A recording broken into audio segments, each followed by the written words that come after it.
I faked my death after a cheating plot by my own family, then crashed their will reading for revenge. My name is Jesse Stone. I am 34 years old, a cybersecurity specialist living in the suburbs of San Jose, California, where oak-lined streets and tiled roof houses sit quietly under a deep blue sky. From the outside, my life seems ordinary. A loving wife, Olivia, a young daughter named Grace, and a job that keeps me busy with lines of code and invisible threats in the digital world. However, this morning, as I stepped out of the house, the crisp autumn air seemed to carry an ominous warning. I did not know that in just a few minutes, everything I believed about my family would be shaken to its core. I stood at the front door, holding a cold cup of coffee, my eyes absently scanning the clear sky. Today was a significant day, the meeting to announce my grandfather Reginald Stone's will. My grandfather was a remarkable man, a real estate tycoon with an iron hand and a heart of gold. He built an empire in this region, transforming empty plots into luxurious neighborhoods. To me, however, he was more than a wealthy man. He was the only person in my family who looked at me with fairness and trust. When I was a child, I would sit by his side, listening to his stories about overcoming hardships and the value of honesty and patience. "Jesse," he used to say, "the true worth of a family isn't in money, but in how we treat each other." Since his passing 2 months ago, however, everything in my family has descended into chaos. The air is always tense, like a taut string, with endless arguments about the inheritance. My father, Gregory, speaks of my grandfather's will with a calculating tone. My mother, Patricia, tries to mediate but cannot hide the worry in her eyes. My younger brother, Jason, seems only interested in securing as much as he can. I, on the other hand, could not care less about the estate. I just want this to be over so I can find peace with my wife and daughter. My family, however, keeps dragging me into meetings and disputes, and I am exhausted. I just want to escape. I sighed, set the coffee cup on the porch step, and walked toward the silver sedan parked in front of the house. Today, I had to drive to the lawyer's office downtown for the will reading. I was not excited, but I knew I had to go for my grandfather, and because a part of me still hoped my family could find harmony again. I opened the car door, slid into the driver's seat, and had just touched the key when a loud bang rang out against the window. Startled, I turned, my heart pounding. It was Sam, the homeless man who lived at the corner of my street. His tattered clothes hung loosely on his frail frame, his white hair a tangled mess, but his eyes gleamed with an urgency that sent a chill down my spine. Sam was not a stranger. I often stopped to chat with him, giving him a few dollars or a sandwich when I passed by. He always called me by name, flashing a toothless smile and sharing fragmented stories of his youth. This morning, however, he was not smiling. He banged on the window again, harder, his hoarse voice almost a shout. "Jesse, don't drive that car!" I froze, my hand still gripping the key. "Sam, what's wrong?" I opened the door and stepped out, a sense of unease rising in my chest. The old man was panting, his trembling hands pointing toward the undercarriage of the car. "Last night, I saw someone crawling under your car. I don't know who it was, but I know something's wrong. Don't drive it, Jesse, listen to me." His words hit me like a punch to the face. My heart raced, blood rushing to my head. "Someone under my car? Who? Why?" I looked at Sam, searching for a sign that he was joking, but his eyes were filled with worry, not a trace of deceit. I swallowed hard, trying to stay calm. "Are you sure? What did you see?" He nodded frantically. "I couldn't sleep. I sat at the corner all night. Around midnight, I saw a shadow sneaking around. They were dressed in dark clothes, hood up, face covered. They knelt under your car, did something for a while, then left. I didn't dare get closer, but I know it wasn't right." A cold shiver ran down my spine. Half believing, half doubting, I knelt down and peered under the car. The faint morning light illuminated the ground, and I froze. A glistening pool of oil spread beneath the car, shimmering like black blood. I reached out, my fingers touching a slick, viscous liquid. I leaned closer, my heart pounding, and then I saw it, the brake line, severed with a clean, sharp cut as if by a knife. If I had started the car and driven onto the road, the brakes would have failed. An accident, or worse, death, was certain. I sank to the ground, my hands trembling, my mind reeling. Who did this, and why? I looked up at Sam, my voice breaking. "You saved my life. If it weren't for you..." The old man shook his head, his cloudy eyes softening with a hint of warmth. "You've been good to me, Jesse. You gave me money, food, never looked at me like I was trash. Today, I'm just returning the favor. I fumbled with my wallet, pulling out a $100 bill and pressing it into his hand. "Take this, Sam. I don't know how to thank you enough." He pushed my hand back, his voice rough but firm. "No, Jesse, you've helped me more than enough. Let me feel like I've done something meaningful." I stood there, watching Sam turn and shuffle away, his gaunt figure disappearing around the corner. Inside me, however, a storm was brewing. Who had cut the brake line? Who wanted me dead? And why today, of all days, the day of my grandfather's will reading? The questions sliced through my mind like sharp knives. I looked back at the car, the oil slick a deadly warning. Something was terribly wrong, and I knew that if I didn't act, I'd never uncover the truth. Anxiety and fear enveloped me, beads of sweat forming on my forehead despite the crisp autumn air. My heart pounded as if it might burst through my chest. I placed a hand on the hood of the car, trying to steady myself, but my mind was spiraling. I thought of my father, Gregory, with his cold tone whenever he spoke of the inheritance. He always looked at me as if I were a threat, as if my existence stood in the way of his share. I thought of my mother, Patricia, who played the peacemaker but sometimes let slip glances heavy with unspoken knowledge, as if she knew something she'd never voice. And Jason, my younger brother, always living in my shadow, resentful of the favor our grandfather showed me. Could they go this far? Could they want me dead? I shook my head, trying to dispel the dark thoughts, but the oil slick under the car was real. The clean, sharp cut on the brake line was real. This wasn't a random accident, this was a conspiracy, and I was standing on the edge of life and death. My first instinct was to call 911, to report it to the police and let them investigate. I even pulled out my phone, my fingers hovering over the screen, ready to dial. Then I stopped, my hand clenching the phone so tightly my knuckles turned white. I'm a cybersecurity specialist. I've faced invisible attackers, hackers hiding behind screens, erasing their tracks in seconds. I know how they think, how they cover their crimes. If I called the police now, the person behind this would know I'd caught on. They'd vanish, leaving no evidence. I'd be left with nothing but a story of a near accident and no proof. No, I couldn't let them slip away so easily. I needed a bigger plan, a trap clever enough to make the culprit reveal themselves. I paced in front of the car, trying to organize my thoughts. The morning sunlight filtered through the trees, casting dappled patterns of light and shadow on the ground, but I had no mind to notice their beauty. In my head, a reckless idea began to take shape, crazy, dangerous, but perhaps the only way. If I wanted to expose this plot, I had to make my family, or whoever was behind this, believe their plan had succeeded. I had to let them think I was dead, or at the very least clinging to life. A car accident, a staged scene, the press, the police, and my family would all believe I was gravely injured, perhaps even clinically dead. Only when their guard was down would I have a chance to see their true faces. My heart beat faster, not from fear, but from a strange thrill. The idea was bold, too risky, but it made me feel like I was taking control. I couldn't just stand here waiting for the enemy to strike again. I had to act, to outsmart them with my own cunning. I pulled out my phone and dialed Joseph Grant, my closest friend, a doctor at the city hospital. Joseph owed my grandfather a debt. Years ago, when his family was struggling, my grandfather paid for his medical school tuition, asking for nothing in return. Reginald Stone gave me the chance to become a doctor, Joseph once told me, his voice full of gratitude.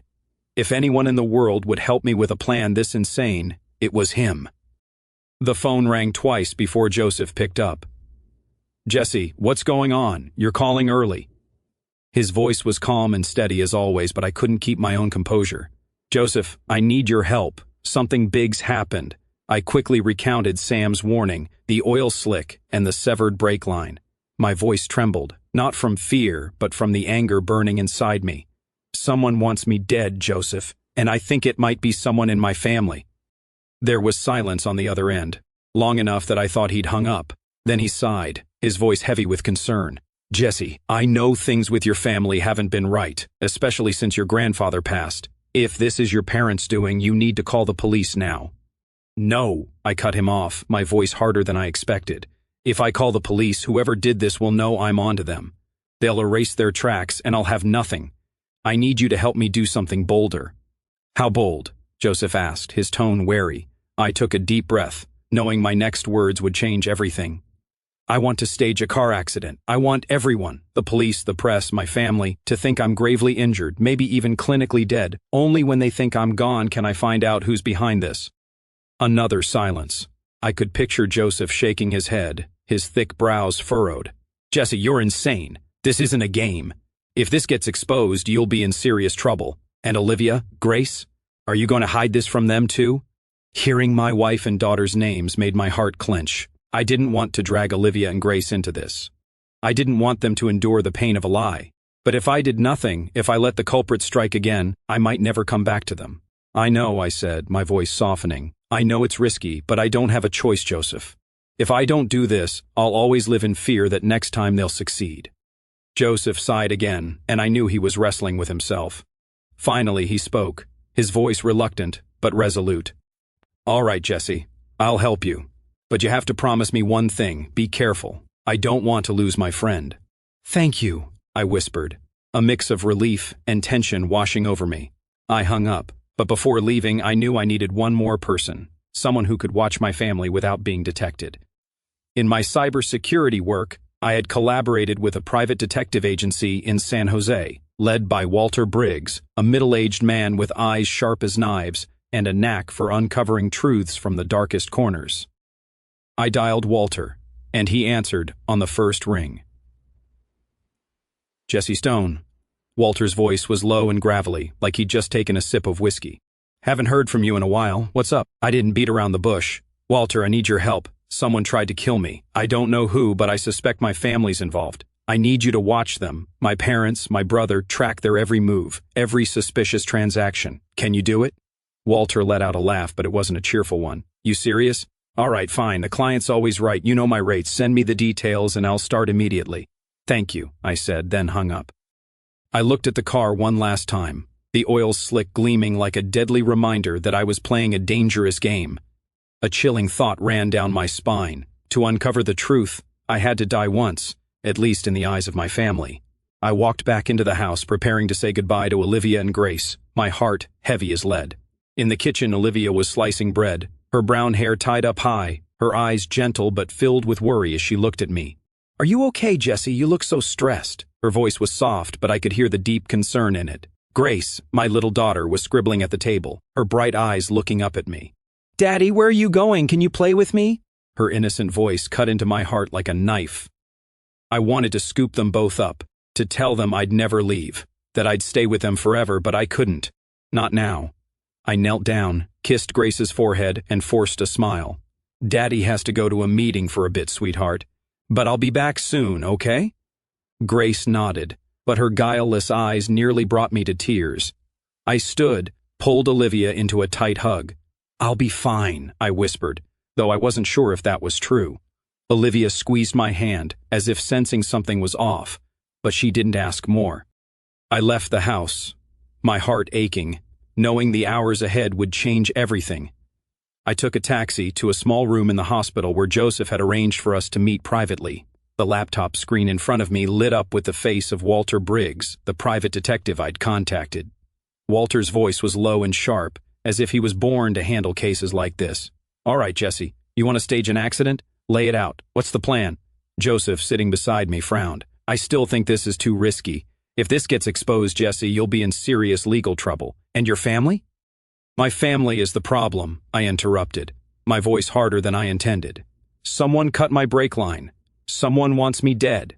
I can't just sit here waiting for the next attack." I looked at the screen where Walter was nodding. "Walter, you can track my parents and brother. Record everything they do after the accident is announced. I need evidence. Joseph, I need you to help make this accident look as real as possible."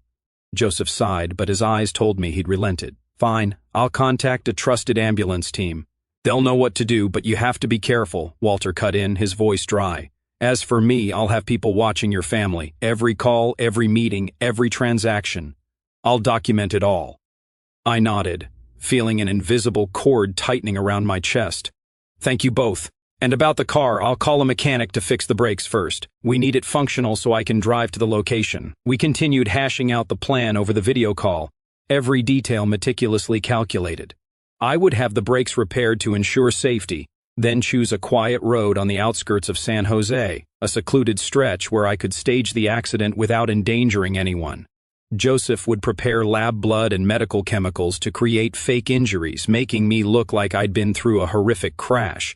Walter would station someone nearby to record the scene, ensuring no mistakes. The goal was to make my family, and whoever was behind this, believe I'd been in a serious accident, possibly fatal. When the call ended, I looked out the hospital window where the sunset was slowly descending.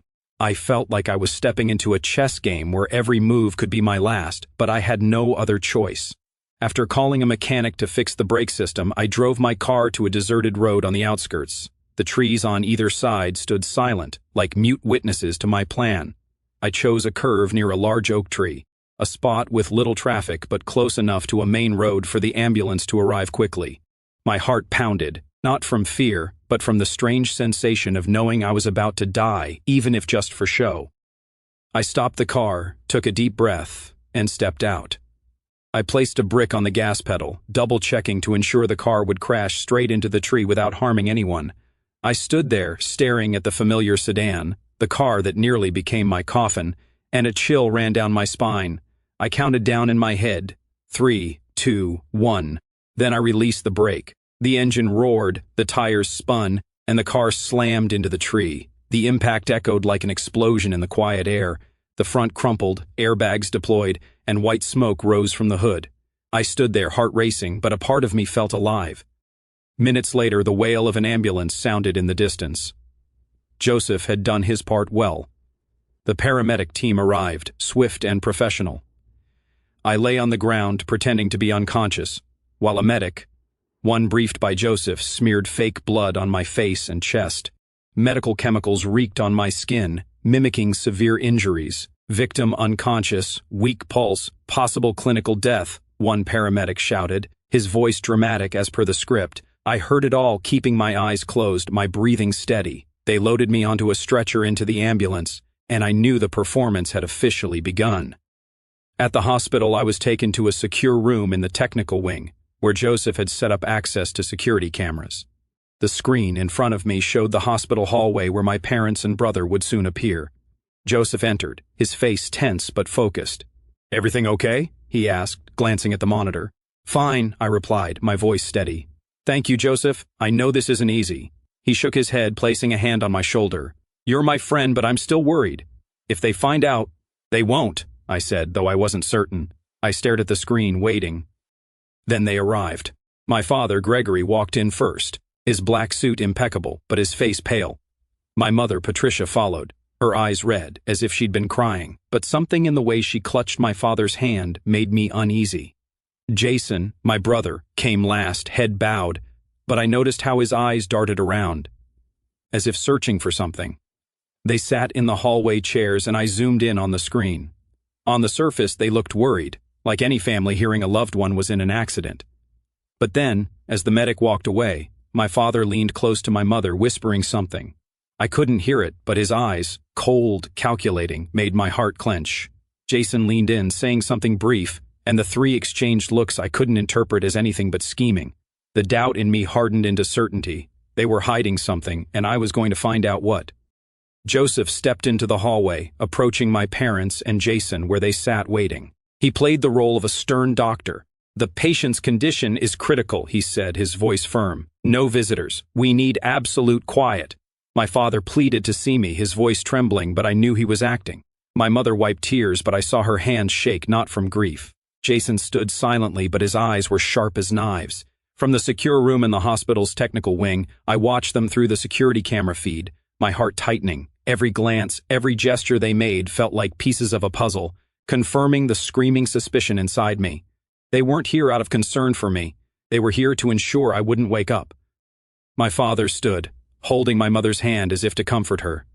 But the way he whispered in her ear, his eyes scanning the room to check for eavesdroppers, sent a chill down my spine.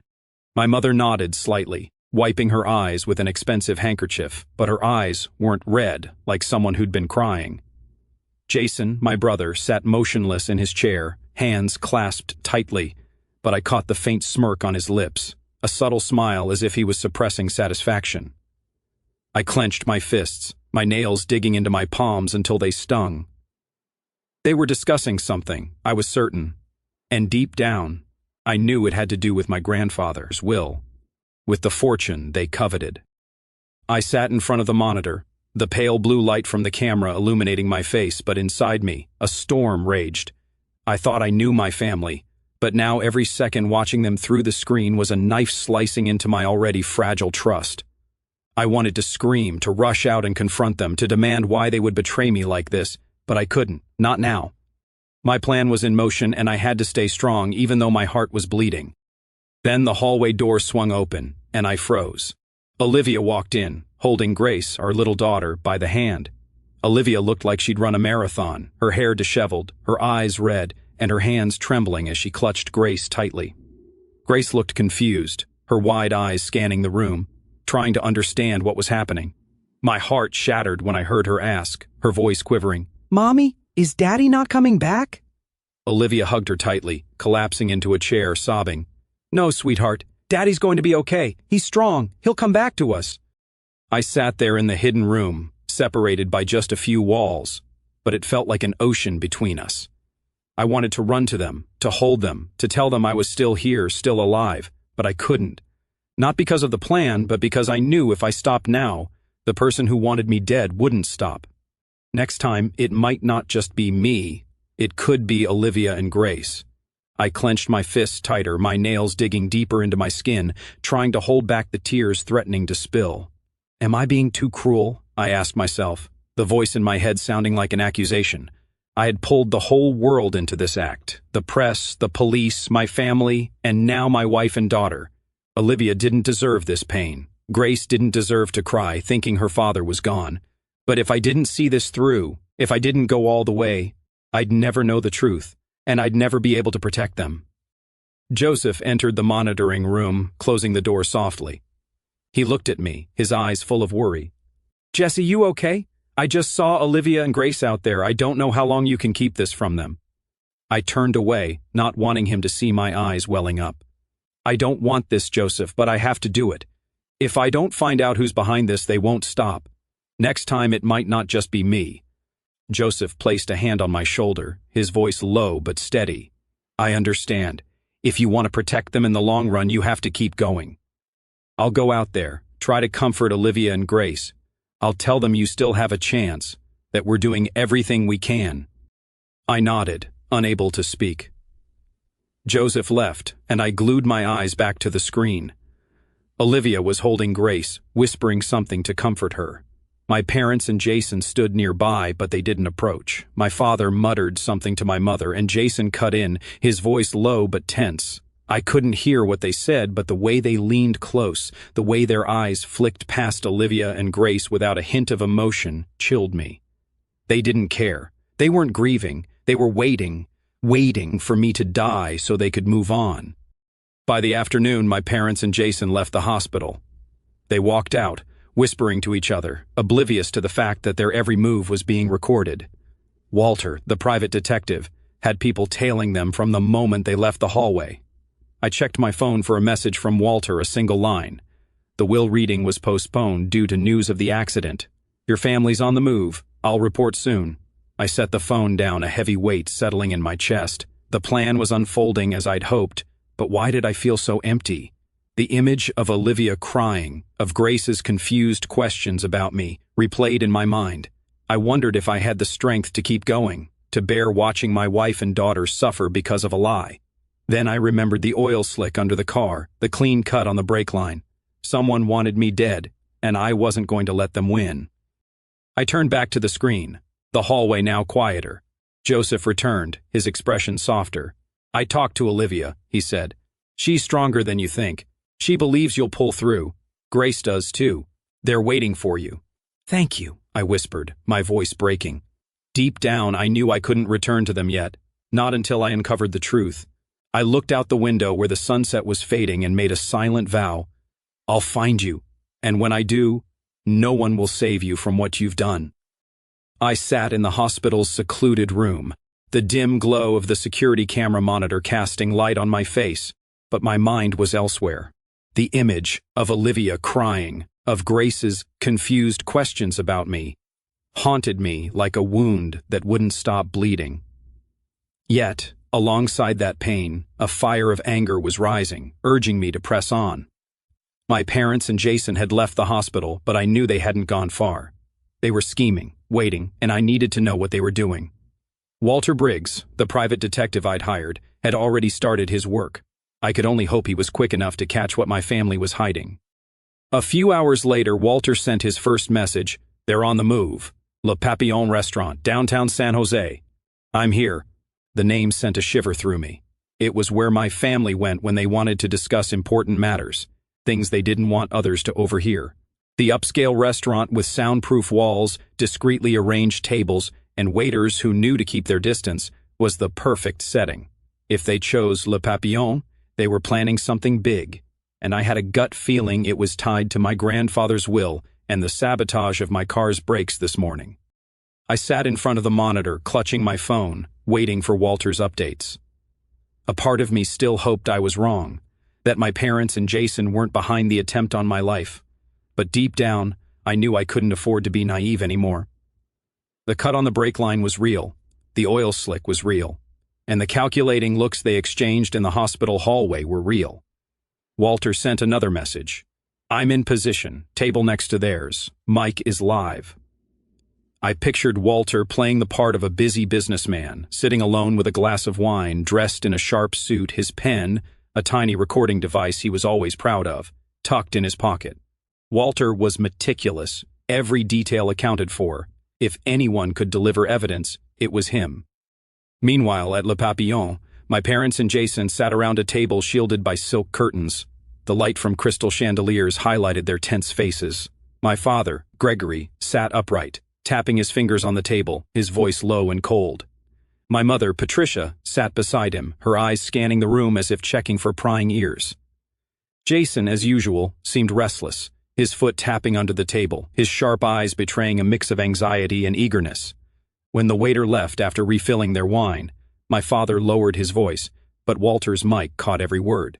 "If Jesse doesn't pull through," he said, his tone as calm as if discussing a business deal, "the estate will need to be adjusted soon. His share naturally will revert to us." My mother nodded, her whisper sharp and calculated. "We need to move quickly, Gregory, before the lawyer throws up any obstacles.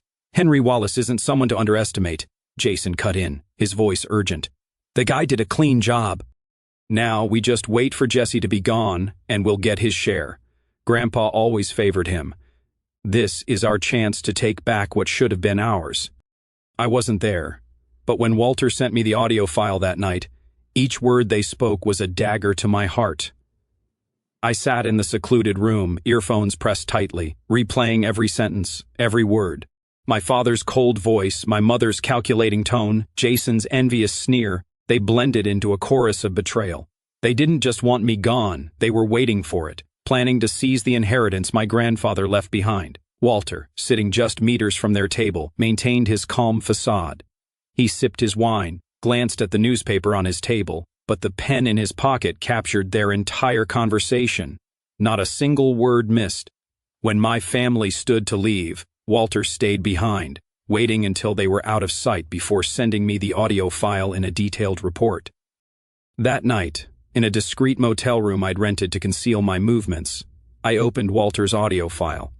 My parents' and Jason's voices came through, clear enough to make me shudder. "If Jesse doesn't pull through, we need to move quickly. This is our chance to take back." Each word was a hammer blow to the last shred of faith I had in my family. I clenched my fists, nails digging into my palms, trying to hold back the tears threatening to spill. I had suspected them, but hearing them speak those words, treating my death as an opportunity, tore my heart apart. That pain, however, quickly turned into a fire of resolve. They wanted me gone at any cost. They thought I was lying in the ICU, dying, and they were celebrating their victory. They were wrong. I was still here, still alive, and I would make them pay. I texted Walter, "Thank you. Keep tracking them. I need more evidence." Then I messaged Joseph, "The plan continues." They're exposing themselves. I stood and walked to the window, looking out at the night sky over San Jose. The city lights twinkled, but in my heart there was only one thought. I wouldn't back down. Not now when I'd come this far. I would uncover the truth, no matter the cost. The phone buzzed again. its screen lighting up with a message from Walter: "Jason's on the move." He left the restaurant, heading south toward the abandoned industrial zone. I'm tailing him. My heart pounded. The abandoned industrial zone, a place no one frequented unless they had something to hide.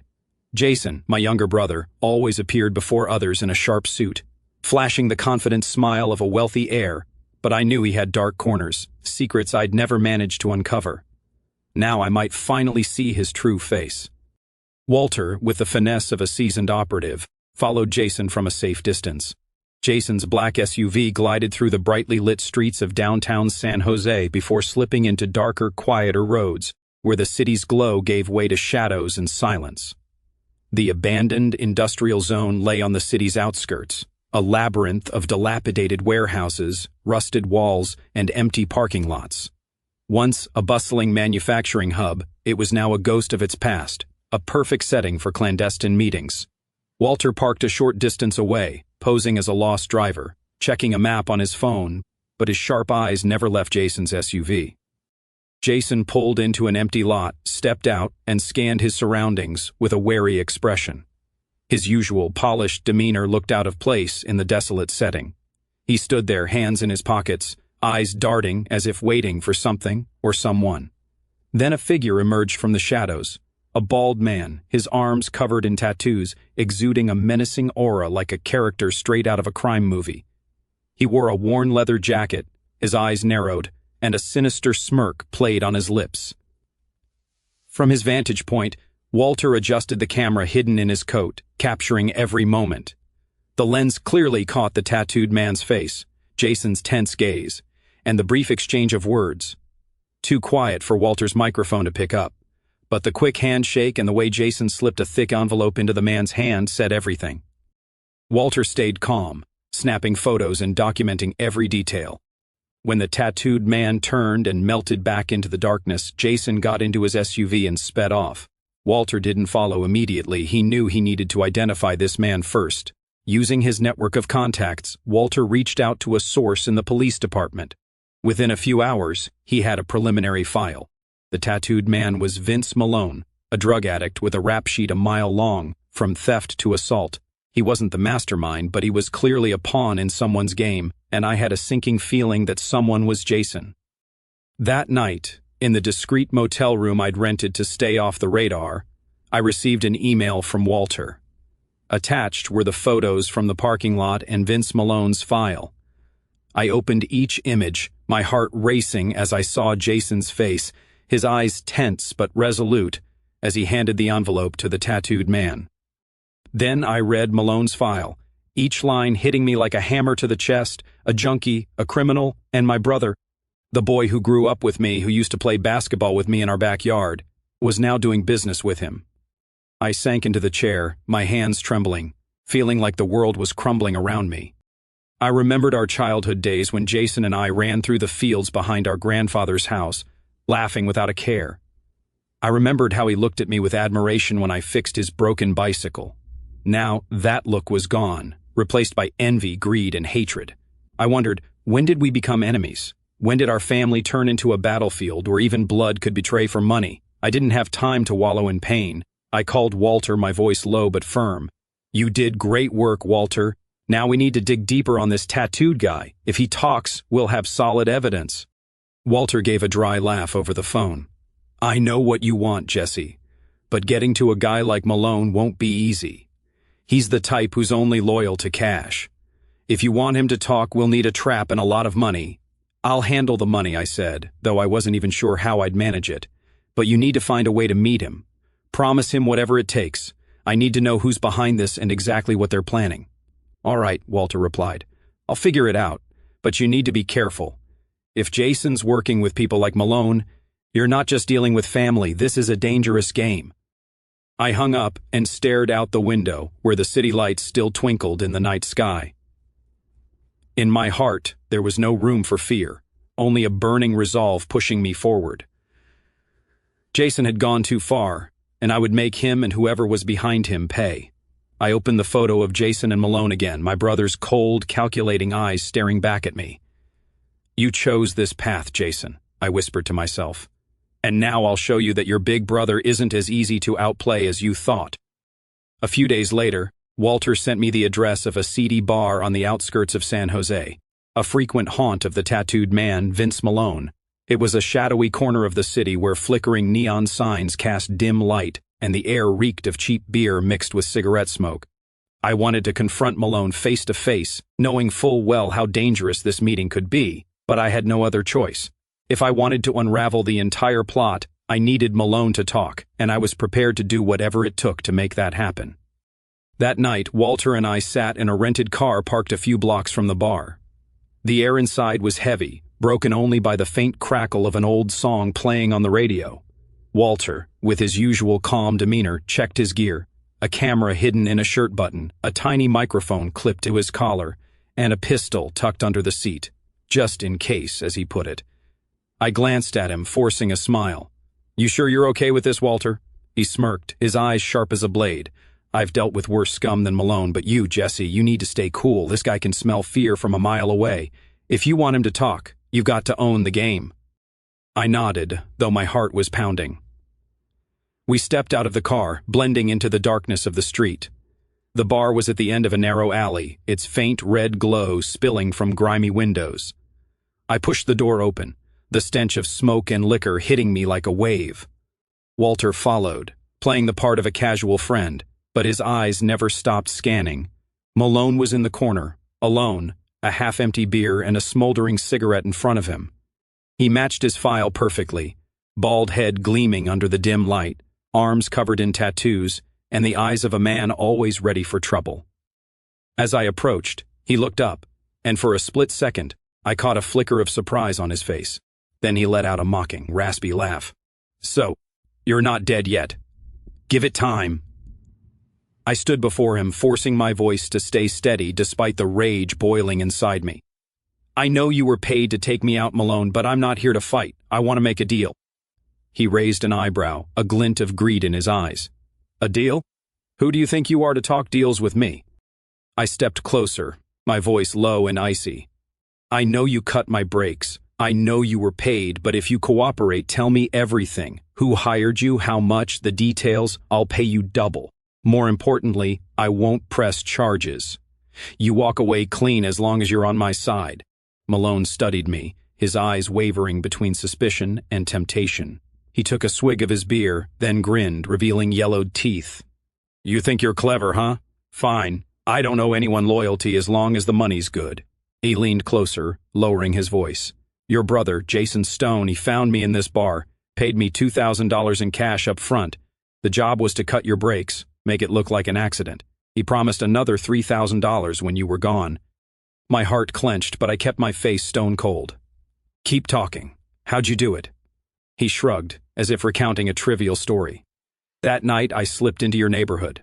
Easy job. No one notices a guy like me.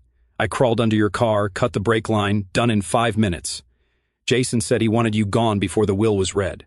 Said your grandfather favored you, and he wanted to take back what he thought was his." Each of Malone's words was a knife twisting in my chest. Jason, my brother, the boy who once shared dreams with me, laughed with me, was now ready to kill me for money. I wanted to scream, to slam my fist into Malone's face, but I held back. Walter, standing a few steps away, stayed silent, but I knew his camera and microphone were capturing every word. When Malone finished, I locked eyes with him. "Thanks for being honest, Malone, but there's one thing you should know. Everything you just said was recorded." His face froze, his smug expression morphing into panic. He shot to his feet, lunging toward me, but Walter was faster, stepping in front of me like a wall. "Easy, pal," Walter said, his voice low but menacing. "You don't want to make this worse." The distant wail of police sirens cut through the air, and Malone's panic deepened. He stumbled back, muttering curses, then bolted for the bar's back door, disappearing into the night. Walter looked at me and shrugged. "He won't get far. We've got what we need." That night, Walter and I walked into the police station, carrying evidence that felt like lead, the audio from Le Papillon, photos of Jason's exchange with Malone, and the video of Malone's cold confession. The officer on duty, a middle-aged man with tired but sharp eyes, reviewed each piece, his brow furrowing. "This is serious, Mr. Stone," he said, his voice grave. "We'll open a criminal investigation immediately, but to secure a warrant, We'll need time to build a solid case. I clenched my fists, nails digging into my palms, feeling like my blood was boiling. Fine, but you need to move fast, I said, my voice firm. I know my family will push to have my grandfather's will read soon. I'll expose everything then, so they have no way to deny it. Can you coordinate? Show up right after with an arrest warrant. The officer looked at me, a mix of surprise and respect in his eyes. He nodded slowly. All right, if you're set on this, we'll get the file to the DA's office by morning. But you need to be sure, Stone, this isn't a game. I've never been more certain, I replied, my voice ringing like a vow. Inside, I felt a surge of strength, not from anger but from resolve. Jason, my parents, they'd chosen to betray me, to make me a pawn in their greedy game. Now, I was in control. I would face them not as a son or brother, but as a storm, ready to sweep away their lies.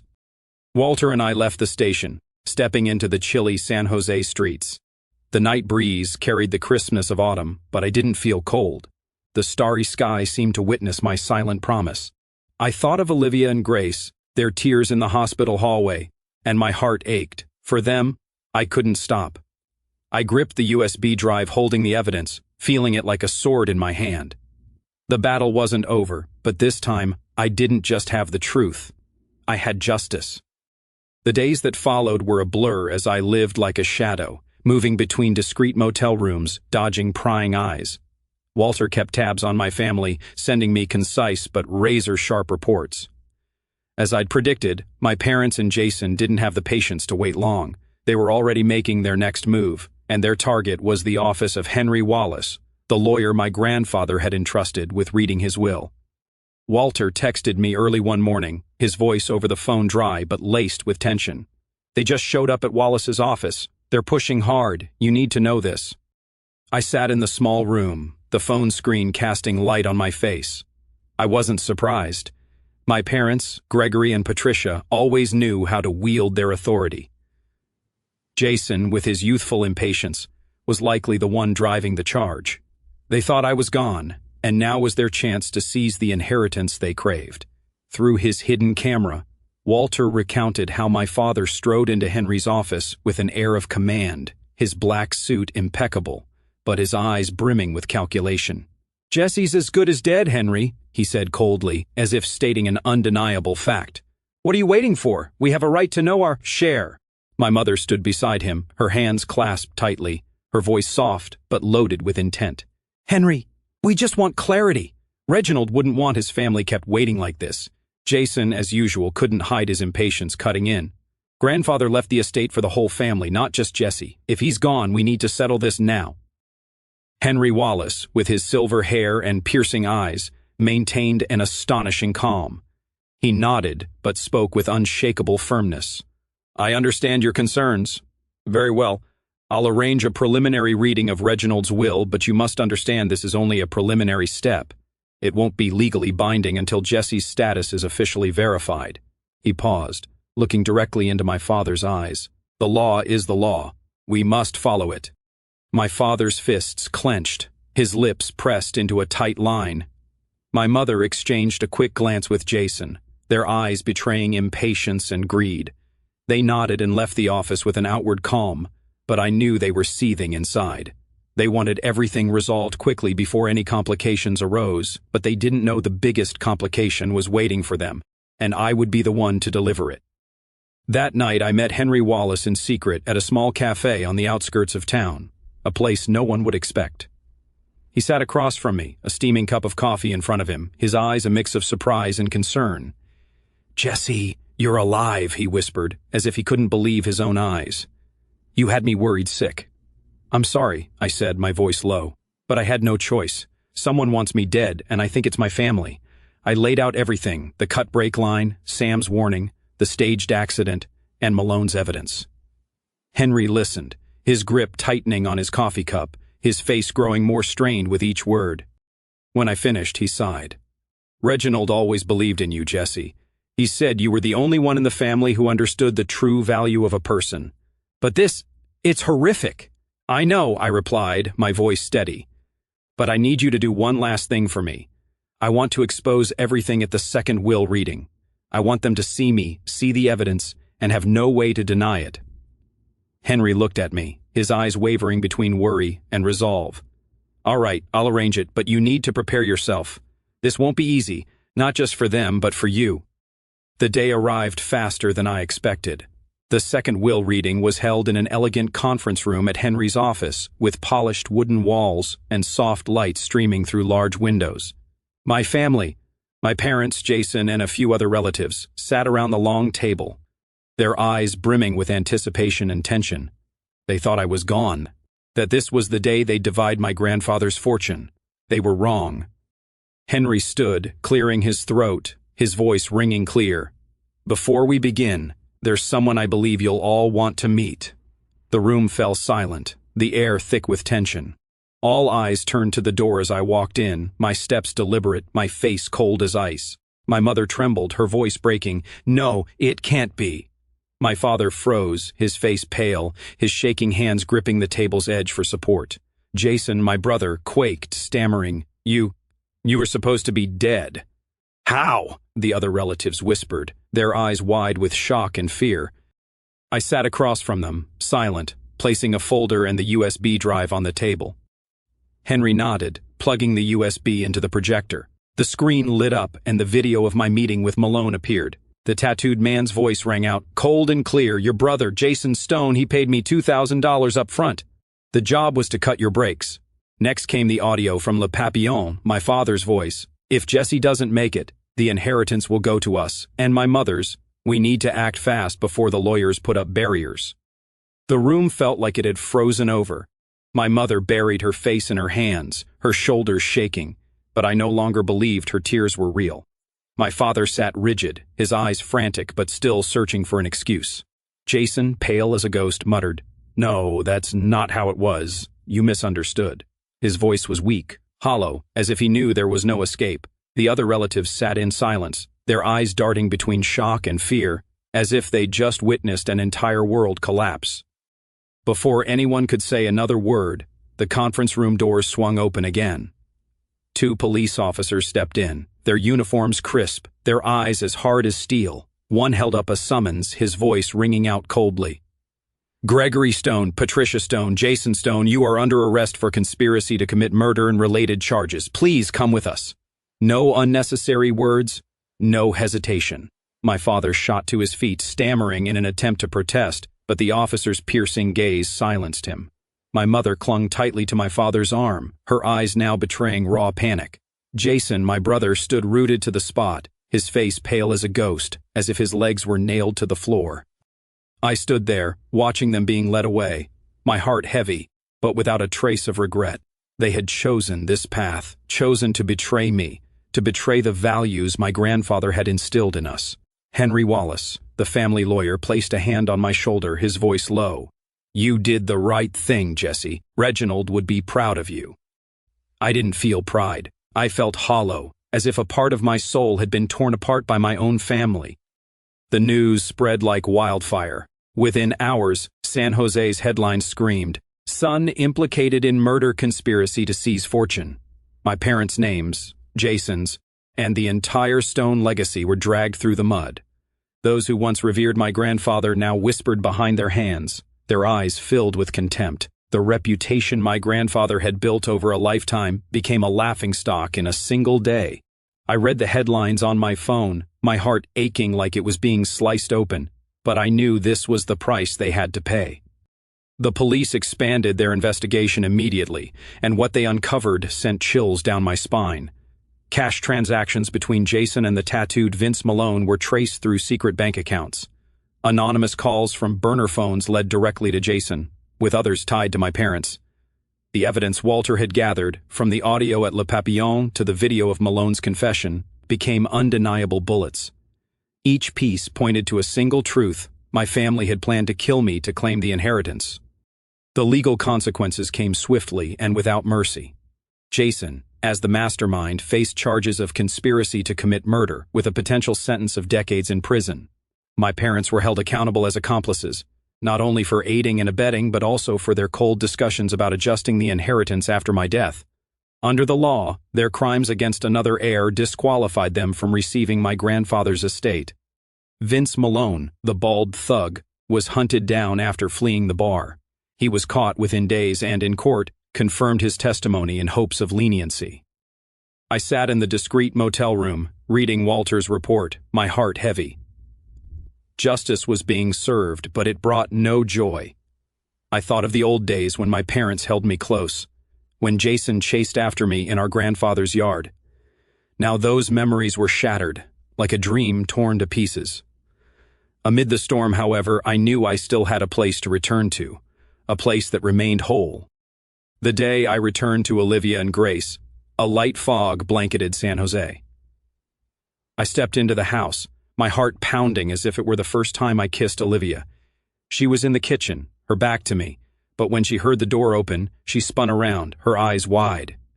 "Jessie!" Her voice trembled, as if she couldn't believe it. Grace, playing with her toys on the floor, looked up. "Daddy!" She launched herself into my arms, hugging me tightly, as if afraid I'd vanish. I knelt down, enveloping them both, tears spilling despite my efforts to hold them back. "I'm back," I whispered, my voice choking. "And this time no one will ever tear us apart again." Olivia hugged me, her tears soaking my shoulder, but this time they were tears of joy. I told them everything, the cut-break line, the staged plot, my family's betrayal. Olivia listened, her hand gripping mine tightly, her eyes a mix of sorrow and resolve. "You did the right thing," she said. "For us, for Grace." I held them closer, feeling like the entire world had shrunk to this small kitchen, where our love remained untouched. Outside, San Jose kept moving, but in my heart, for the first time in days, I felt peace. Justice had come, albeit late, and I knew from now on, I would live for those who truly loved me. A few days later, Henry, the lawyer, summoned the remaining family members to his office for the official reading of Reginald Stone's will. My parents and Jason had been taken away, facing undeniable charges, and now the elegant conference room held only me, Olivia, Grace, and a few distant relatives, those uninvolved in the horrific plot. The air was thick with silence as Henry stood, holding a thick stack of papers, his eyes somber but resolute. The room was deathly quiet as Henry began reading the terms. His voice rang clear, each word striking my mind like a hammer. I sat there, gripping Olivia's hand tightly, her warmth anchoring me amidst the storm of emotions. Grace sat beside us, her wide eyes glancing around, too innocent to fully grasp what was happening. I stroked her hair, forcing a smile, but inside, I was bracing for a truth I'd never dared to imagine. Then Henry reached the critical part, the division of my grandfather's estate. That's when I was hit with a shock that made my heart skip a beat. My grandfather's will didn't favor me, as Jason and my parents had feared. He had divided the estate almost equally among his children and grandchildren. My parents, Gregory and Patricia, were to receive substantial portions, even more than my share. Jason, too, had a portion that would have ensured a comfortable life. I, Jesse Stone, had my share, but it wasn't the entirety they dreaded.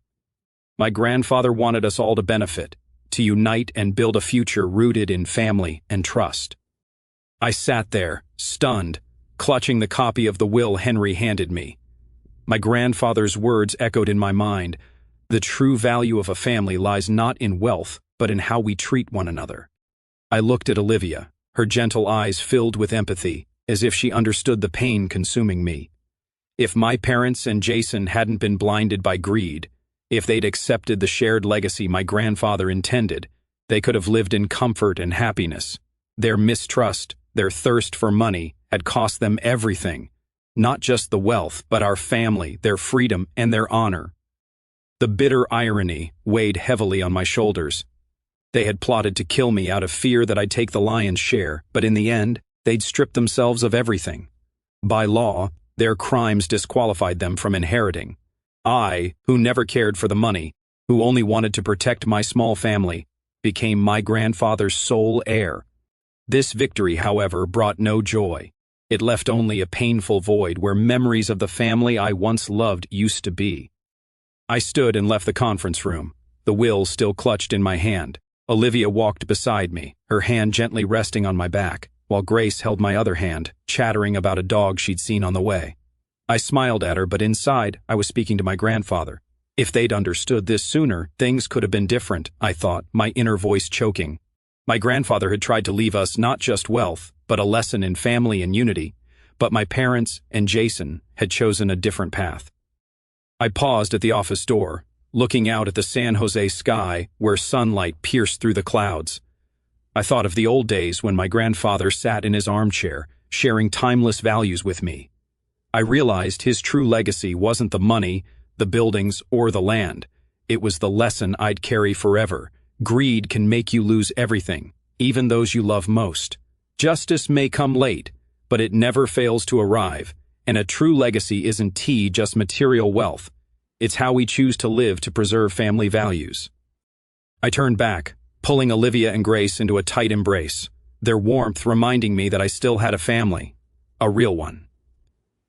"Let's go," I said, my voice soft but certain. "Let's go home." As we walked away, I knew that no matter how painful the past was, I would live for those I loved and for the values my grandfather had left behind.